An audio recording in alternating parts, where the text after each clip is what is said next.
Stars. Is the voice of this channel good?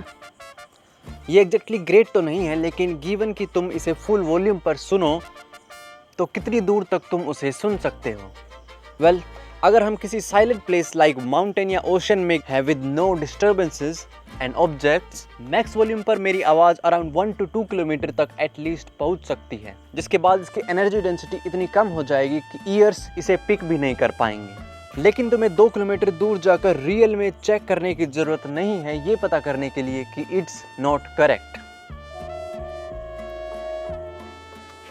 इस train की noise की तरह कई तरह की नॉइजेस हमारे रियल वर्ल्ड में काफ़ी तरह से फैली हुई है, जिसके कारण मेरी आवाज़ 100 या 200 मीटर दूर जाकर ही पूरी तरह से बैकग्राउंड नॉइज़ में मिल जाएगी एंड उसके बाद इसे डिफरेंशिएट करना इम्पॉसिबल है।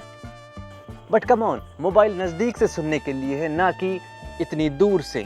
कोई नहीं चाहेगा कि उनका फ़ोन रात को एक डीजे की तरह बजे सिर्फ एक कॉल के लिए या फिर टेक्स्ट मैसेज के लिए। कोई भी except you. What if you want it? तो तुम चाहते हो कि तुम्हारे पड़ोसी की नींद हराम हो with a loud sound.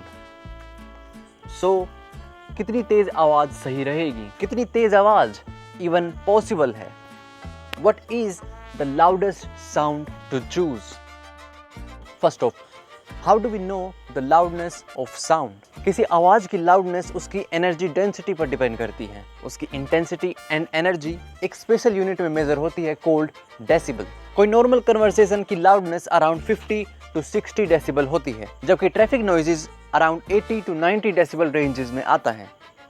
However, unlike normal units, sound के केस में डेसिबल एक लॉगरिथमिक मेजरमेंट है, मीनिंग कि 10 डेसिबल का इंक्रीज उस लाउडनेस को 10 टाइम्स ज़्यादा कर देता है। सो 20 डेसिबल 10 डेसिबल से 10 गुना ज़्यादा लाउड है, जबकि 30 डेसिबल 10 डेसिबल से 100 गुना ज़्यादा लाउड है। किसी डीजे या कॉन्सर्ट की लाउडनेस अराउंड 100 to 110 डेसिबल्स होती है। That's loud. लेकिन किसको चाहिए डीजे जब हम खुद एक बन सकते हैं? जिल ड्रेक ने 1989 में वर्ल्ड रिकॉर्ड बनाया था with the loudest voice ever by human, जिसकी लाउडनेस 129 डेसिबल थी। जिल ड्रेक ने इसका यूज किया टू से द वर्ड क्वाइट, जो उस दिन वर्ल्ड का लाउडेस्ट वर्ड बन गया। लेकिन वर्ड सबसे लाउड चीज नहीं है जो ह्यूमन बोल सकते हैं। साउंड्स एंड क्लैपिंग जैसे सिंपल साउंड्स वर्ड से ज़्यादा तेज हो सकती हैं एंड होती भी हैं। कई अफ्रीकन ट्राइब में स्पेशल साउंड्स लाइक हाउल या फिर विसल का यूज़ किया जाता है लॉन्ग डिस्टेंस कम्युनिकेशन के लिए। ये काफ़ी फास्ट है and effective, but not anything new. सब जानवर कोई ना कोई तरह से लाउड साउंड का यूज करते हैं कम्युनिकेट करने के लिए, एंड इनमें से काफी एनिमल्स ह्यूमन से ज्यादा लाउड है। लायंस एंड एलिफेंट्स 110 डेसिबल तक की साउंड्स नॉर्मली निकाल सकते हैं बिना किसी प्रॉब्लम के, एंड उनकी स्पेशल हियरिंग की मदद से वो इस साउंड को 10 किलोमीटर दूर तक सुन सकते हैं। चमगादड़ की कुछ स्पीसीज तो इवन 140 डेसिबल की लाउडनेस तक को भी छू सकते हैं, फिजिकली कान में दर्द करें। थैंकफुली उनकी साउंड अल्ट्रासोनिक है, सो हमारे कान इस साउंड को डिटेक्ट नहीं कर सकते हैं। लेकिन क्या हो अगर वो इस साउंड को डिटेक्ट कर सकें? Like in case of हाउलिंग monkey, जो कि चमगादड़ की तरह 140 डेसिबल तक की लाउडनेस प्रोड्यूस कर सकता है and even in dense jungle 3 kilometre दूर तक भी इजीली सुनाई दे सकते हैं। ये लाउडनेस ऐसे होगी जैसे किसी ने एक बहुत बड़ा पटाखा तुम्हारे कान के नजदीक फोड़ दिया हो, making him the loudest animal on land. But in water things get much slippery. Unlike air, जहाँ साउंड 330 मीटर पर सेकेंड की स्पीड से ट्रैवल करती है, पानी के अंदर उसकी स्पीड 1 to 1.5 किलोमीटर पर सेकेंड हो जाती है। इसके कारण एनर्जी लॉस पानी के अंदर काफ़ी कम होता है, making sounds travel faster and be louder. इसे तुम फील भी कर सकते हो just by closing your ears with your thumb. जब तुम अपने कान बंद करोगे तो तुम्हें तुम्हारे बॉडी के अंदर की आवाज़ें काफ़ी सिग्निफिकेंटली लाउड लगेंगी। इस केस में साउंड तुम्हारे बॉडी से ट्रैवल करता है, making energy loss even less. So पानी जहाँ पर भी ये इफेक्ट होता है, इसके कारण साउंड लाउडर एंड दूर तक सुनाई देती है। हाउएवर, का मतलब ये भी है कि हवा के अंदर 100 डेसिबल्स एंड पानी के अंदर 100 डेसिबल्स सेम लाउडनेस तो रखते हैं, लेकिन सेम एनर्जी नहीं रखते हैं। एयर के अंदर 100 डेसिबल्स ज़्यादा पावरफुल होंगे as compare to 100 decibels in water in terms of energy and pressure, and एक एबिलिटी जिसका फ़ायदा सी एनिमल्स ज़रूर उठाते हैं, स्पेशली वो जो सांस लेते हैं। वेल्स एंड डॉल्फिन्स, क्योंकि उनके पास लंग्स हैं एंड पानी में रहते हैं, ये मोस्ट लाउडेस्ट एनिमल्स हैं in the entire animal kingdom. And specially जब हम बात करते हैं वेल्स की, जिनके लंग्स लिटरली कार जितने बड़े होते हैं, जिसकी मदद से वो पावरफुल बर्स्ट ऑफ साउंड्स निकाल सकते हैं जो थाउजेंड ऑफ किलोमीटर दूर तक दूसरी वेल सुन सकती है। इसका यूज़ ये केवल कम्युनिकेशन के लिए नहीं बल्कि हंटिंग के लिए भी करते हैं। आवाज़ की मदद से वो फिशेस के ग्रुप को सरफेस की तरफ फोर्स करते हैं मूव करने के लिए, जहां पर वो फाइनली उन्हें हंट कर सकें। Killer whales and humpback whales 160 decibel से लेकर 180 डेसिबल तक की आवाज़ें निकाल सकते हैं। इतनी लाउड कि क्लोज लेवल पर ये हमारे ईयर तक को डैमेज कर सकते हैं। एंड केस और भी इंटरेस्टिंग बन जाता है अगर हम बात करें स्पर्म वेल की, जो with the loudness of 233 decibels world का लाउडेस्ट एनिमल है। उनकी क्लिक्स टेरिफाइंगली लाउड है, जो कि 3 किलोमीटर तक शॉक वेव्स भेजती हैं, जबकि क्लोज रेंज पर सिंपली जानलेवा भी हो सकती है। It is no doubt a powerful being.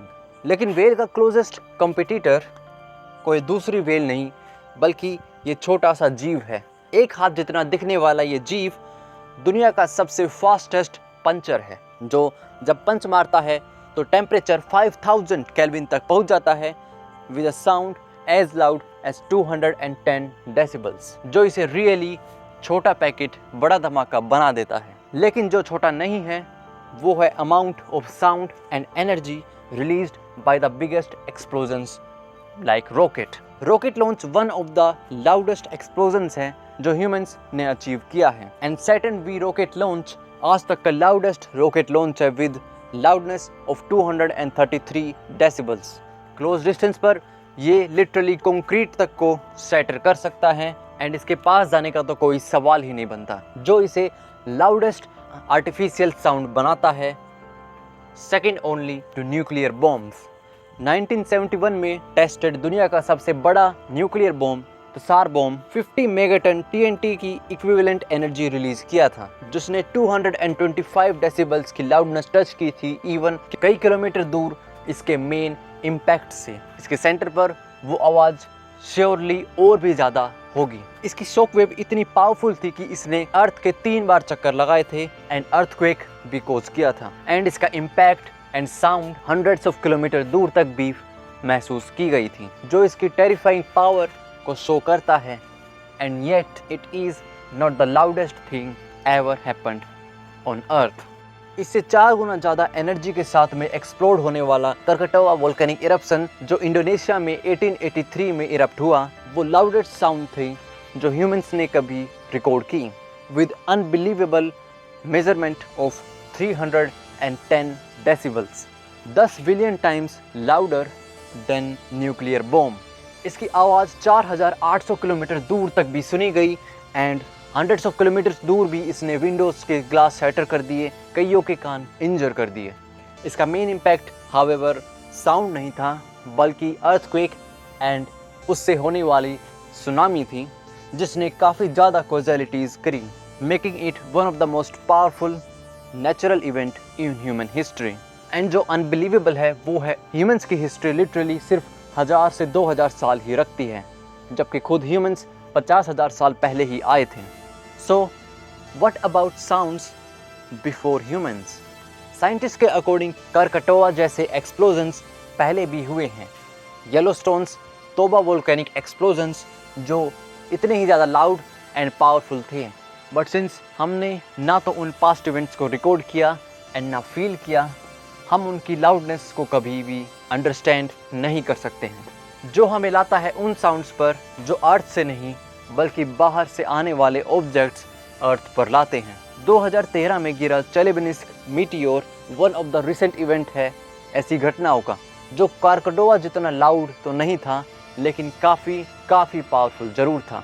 And ऐसे इम्पैक्ट्स अर्थ पर अनगिनत हैं, with the most famous rock being rock जिसने अर्थ का पूरा रूट ही चेंज कर दिया, द डायनासोर किलिंग रॉक, जिसने बिलियंस ऑफ न्यूक्लियर बॉम्ब की पावर से पूरी अर्थ को हिलाकर रख दिया। उस समय निकली हुई इसकी आवाज़ एंड पावर हम इमेजिन भी नहीं कर सकते हैं कि कैसा लगा होगा। Like a bell from hell, herald of extinction, जिसने लाइफ को घुटनों पर ला दिया एंड एक रिमाइंडर दिया अर्थ को एंड इसकी लाइफ को, इसकी फ्रेजिलिटी के बारे में, ये शो करके कि इसका भी एक एंड है, एक एंड जो हमेशा आता है। That's all, the video ends now.